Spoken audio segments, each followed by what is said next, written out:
Good Tuesday, everyone, and welcome into today's Daily Bible reading for December the 13th. Today we are reading together from Proverbs 26. Thanks so much for tuning in today. Hope that you've had a great start to the week. Let's go ahead and get our text up on the screen so we can get to reading from Proverbs 26. Remember, in the section of the Proverbs that is a collection of the Proverbs of Solomon that was compiled by Hezekiah's men. That's described in chapter 25 and verse 1. These two are Proverbs of Solomon, which the men of Hezekiah of Judah, which the men of King Hezekiah of Judah copied.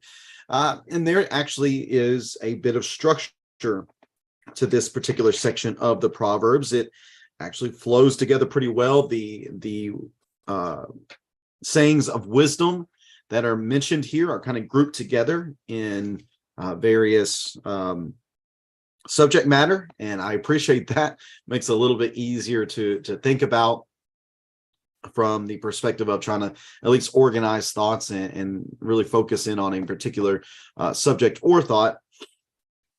So I certainly do appreciate that about chapter 26, although once we get into 27 tomorrow, that is going to go away, and we're going to be right back to the single sentence sayings of wisdom. So we'll have that in 27 and 28. And then once we get to 27, 28, and 29. And then in 30, we're going to change the structure of it a little bit. And the same is going to be true for 31.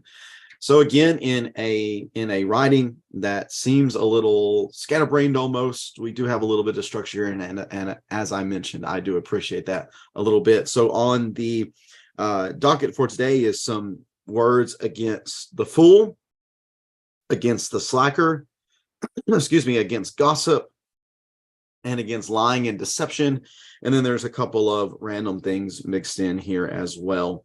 So what I'll do is I'll just, after we get to reading, instead of doing a regular top three today, I'll just have a few short things to say about these various subjects that show up in this particular section. So let's read together here in Proverbs 26 in verse number 1. Proverbs 26 in verse number 1. Like snow in summer and rain at harvest, honor is inappropriate for a fool. Like a flitting sparrow or a fluttering swallow, an undeserved curse goes nowhere. Pretty sure it's the first time I've ever actually said out loud the word flitting. Verse number 3, a whip for the horse, a bridle for the donkey, and a rod for the backs of fools. Don't answer a fool according to his foolishness, or you'll be like him yourself. Answer a fool according to his foolishness, or he'll become wise in his own eyes. The one who sends a message by a fool's hand cuts off his own feet and drinks violence. A proverb in the mouth of a fool is like lame legs that hang limp. Giving honor to a fool is like binding a stone in a sling. A proverb in the mouth of a fool is like a stick with thorns brandished by the hand of a drunkard. The one who hires a fool, or who hires those passing by, is like an archer who wounds everyone indiscriminately. As a dog returns to its vomit, so also a fool repeats his foolishness. Do you see a person who is wise in his own eyes? There is more hope for a fool than for him.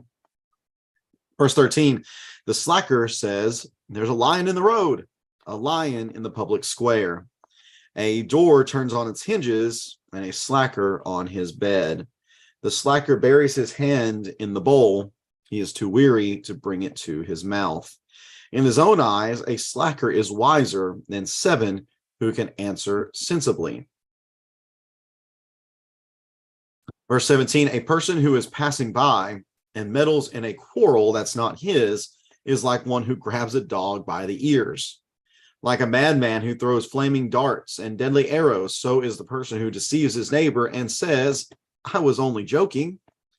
Without wood, fire goes out.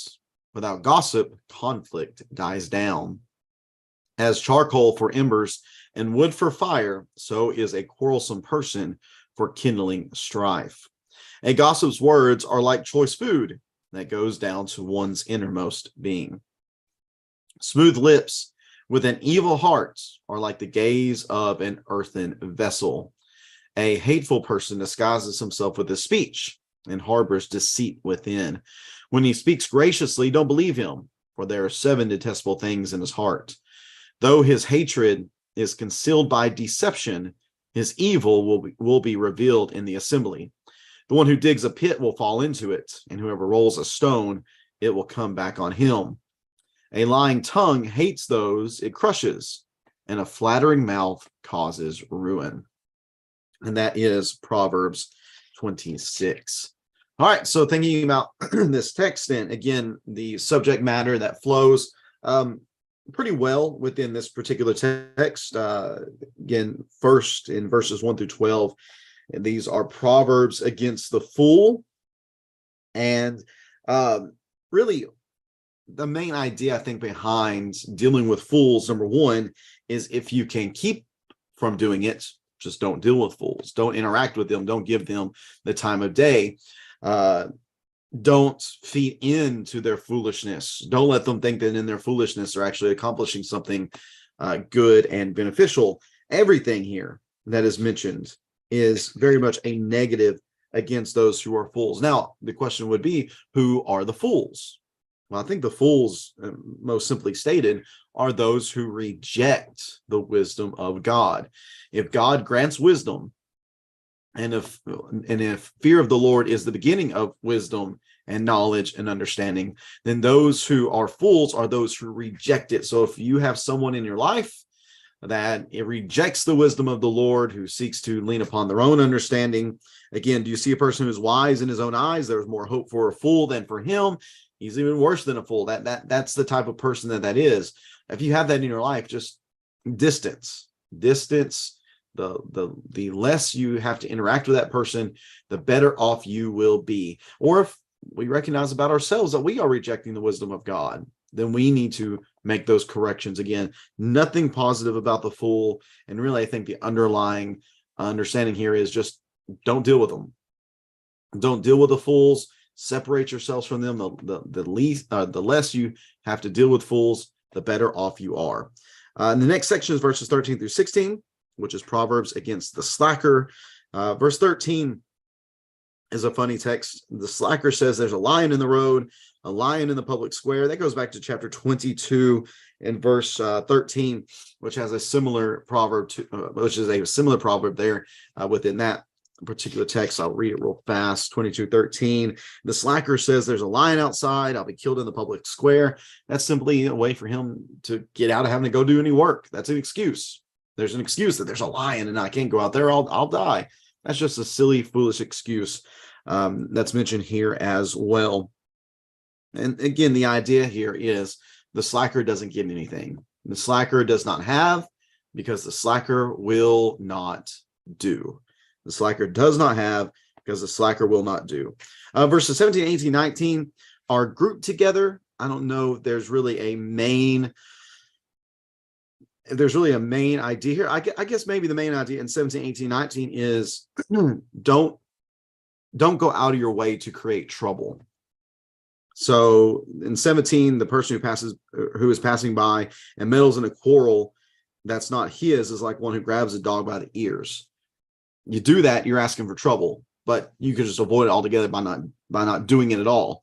Verse 18, 19, like a madman who throws flaming darts and deceives and deadly arrows, so is the person who deceives his neighbor and says, I was only joking.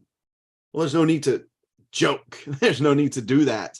If you can just keep from doing such a thing, then you can spare yourself a lot of trouble that would come from these situations. So basically, I would say take the win and avoid trouble by not doing these unnecessary things. 17, 18, 19. 20 through 22, gossip. The words here that go along with gossip are conflict and strife. That's what gossip does. Gossip creates these things, again, unnecessary trouble. Don't gossip. Don't speak about those things that you don't need to be speaking about.